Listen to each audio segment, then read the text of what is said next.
Baerbock, Secretary General of the United Nations, Antonio Guterres, ladies and gentlemen, heads of state, ladies and gentlemen present here in this august forum. Peru is the center and cradle of great millennial civilizations, the last of which was the Inca Empire, which left us a legacy of greatness. We are also heirs of the Viceroyalty of Peru, which encompassed 2/3 of South America. We are a mestizo nation, a fundamental mix between Hispanic and Andean peoples, proud to be the heirs of the two greatest empires of Europe and America of the 16th century. The Peruvian people today are resilient, entrepreneurial, supportive, and lovers of peace, freedom, and democracy. Our great writers, Mario Vargas Llosa and José María Aguedas, shared the idea that Peru is a country of all bloods. Our identity creatively expresses that we are the unity of the diverse, united under the same red and white Peruvian flag.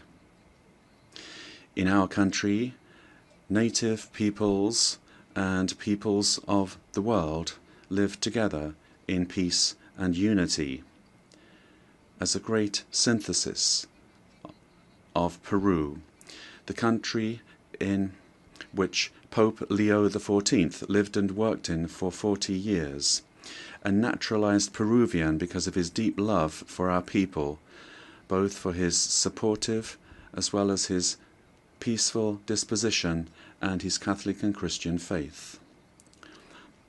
All studies indicate that we are the most entrepreneurial country in the world, which is why, after the COVID-19 pandemic, that, due to poor government administration, claimed more than 2 million lives.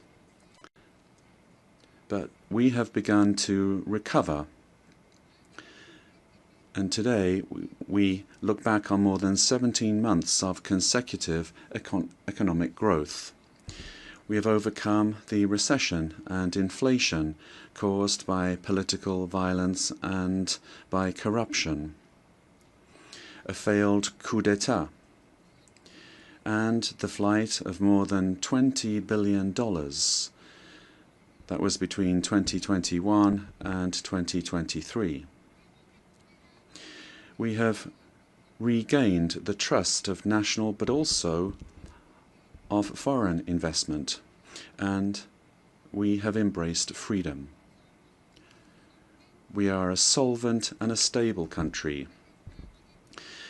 Because of the coup attempt of December 2022, which sought to establish a dictatorship by forcing all branches of the state into submission, I had to constitutionally assume the presidency of the Republic. Since that date, a narrative was established by which the coup plotter became a victim, and the president, who constitutionally and legally assumed the presidency, was accused by some quarters of being a coup plotter and usurper. Lies turned into truth, and truth turned into lies. This is one of the issues of our time.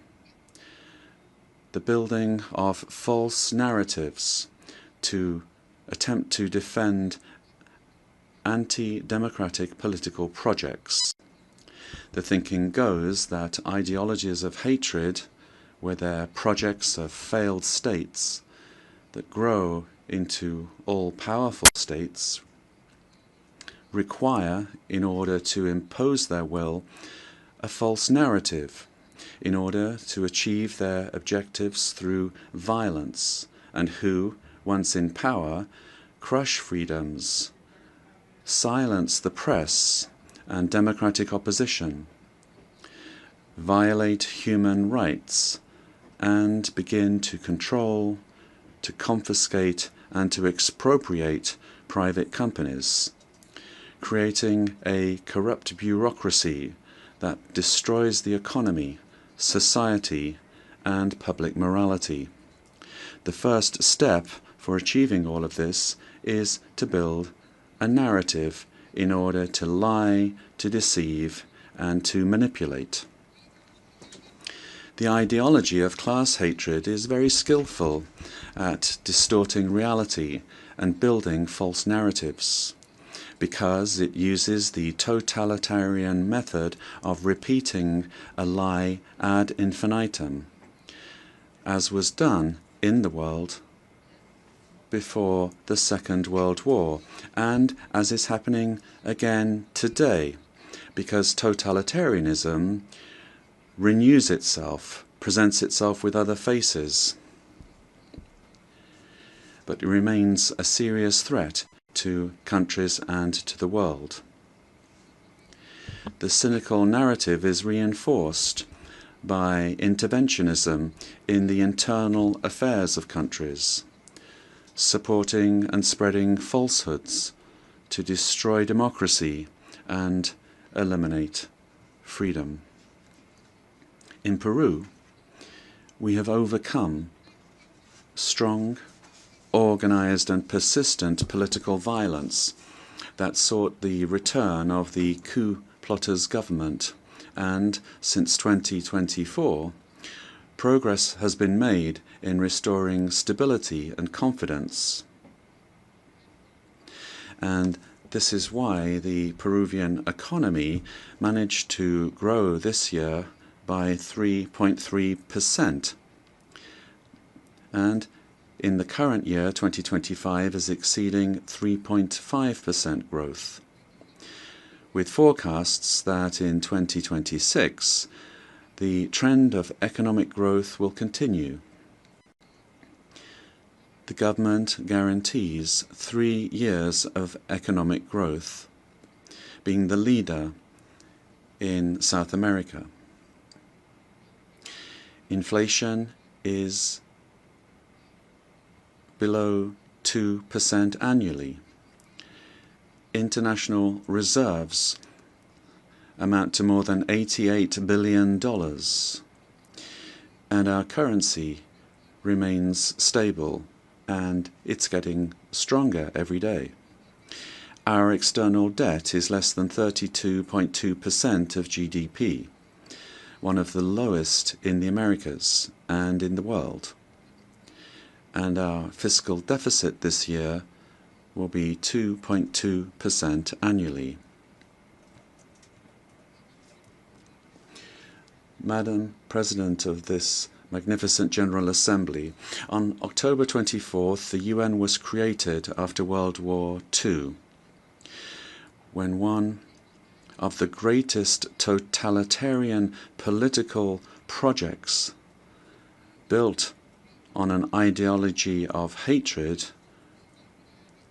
leading to the most serious genocide in human history, the Holocaust, was defeated. And this is something that we must never, I say never, forget. That dreadful war caused the death of 60 million human beings.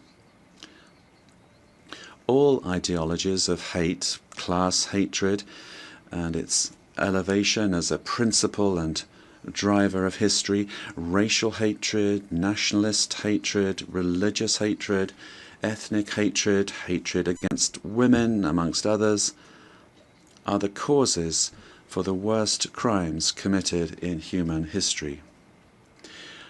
Ideologies of hatred build narratives as absolute truths that instrumentalize people and nations. The political constitution of my homeland, Peru, affirms that the defense of the individual and their dignity is the supreme goal of society and of the state. Peru, therefore, rejects the two principal hate narratives in the world, namely class hatred and religious hatred. These are the origins of wars and inhumane violence. In Peru, we suffered for more than 20 years from a messianic, dogmatic, violent and genocidal terrorism that cost the lives of more than 70,000 Peruvians. The terrorist hates elections and the citizens' right to choose and to stand for election. When they participate, they do so to destroy democracy from within. However, the narrative that they wanted to impose is a flagrant lie. The armed forces and the police, who defended the life and the freedom of Peruvians, are now accused of violating human rights. Thus, the heroes who defended life, democracy, and freedom are turned into victimizers, and the terrorists are turned into victims. In this way, the heroes who defended democracy are being persecuted in trials that drag on for decades, while the terrorists are compensated and considered victims. This is the world in reverse. The UN was a fundamental milestone in the 20th century, but in the 21st century, we must be more vigilant. It is our duty to prevent the world from plunging into new genocides and new violence. It is not acceptable in a civilized world that one country invade another using a false narrative to justify a war that first and foremost attacks the civilian population. It is not acceptable to slaughter civilians, to capture hundreds of young people, women, and even children, and use them as hostages. We live under the threat of international organized crime. In Peru, international crime based on extortion uses terrorist methods such as bomb attacks to submit citizens to its will. These criminal organizations that use weapons of war have created financial mechanisms to launder blood-stained money, sending large sums back to their countries of origin. They seek to normalize this violence, which requires, in order to be defeated, recognition by the UN as terrorist organizations and new national and international legislation to stop them being a threat to the democratic system and to the development of peoples. It is also imperative that we act against drug trafficking and illegal mining that destroys the environment, pollutes rivers, and condemns peoples and individuals to slavery. International crime has subjected thousands of women taken from their home countries through violence and deception and being exploited and deprived of their freedom. Ladies and gentlemen, we are living through times that recall the darkest chapters of our modern history, and Peru is convinced that the world does not need less UN, but more and a better UN, one that is in tune with the times. in times in which ideologies of hatred that caused and cause so much damage to humanity have taken refuge in lies, in misinformation, and which have penetrated democratic societies. Peru, as a founding member, is committed to an open multilateral system based on international law and the principles of the UN Charter. And we see in the UN the pillar of the model that has brought peace and prosperity.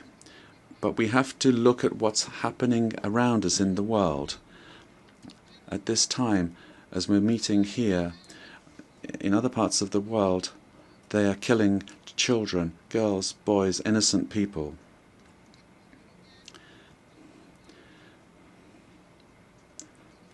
Prosperity will only come if we are united and work together. And we have to adapt to new threats. Each of our countries has the duty to make their contribution towards finding solutions to the problems that we all face together. And my country is striving to do this. But the interconnection of our societies and economies means that it is only through international cooperation that we can resolve the crises which we face. If we do not reform the United Nations, our common home, to restore representativeness and effectiveness to its action, then we run the very serious risk of seeing one of the most precious instruments that the international community has for world stability disappearing. For this reason, Peru supports the work of the UN 80 initiative, launched by the Secretary General, placing particular emphasis on the need to refocus the organization on its fundamental functions, bringing it closer to the needs of peoples, and at the same time making it more efficient. UN 80 must be an opportunity to strengthen multilateralism and ensure that the organization is better prepared to achieve its essential goals. This reform can only truly become fully effective if it is complemented by a transformation in UN governance that prevents institutional stalemates when it comes to decision-making, while ensuring its suitability. Ladies and gentlemen, in Peru, our government is working to meet its commitments, both to our citizens as well as to the international community, facing the threat of organized crime resulting from the collapse of tyrannical governments that led to migration to other countries. This is true of our country. From day one, my government has fought to restore governance in the country and to defeat polarization and violence. In Peru, there is full separation of powers, the rule of law, respect for freedom, and human rights.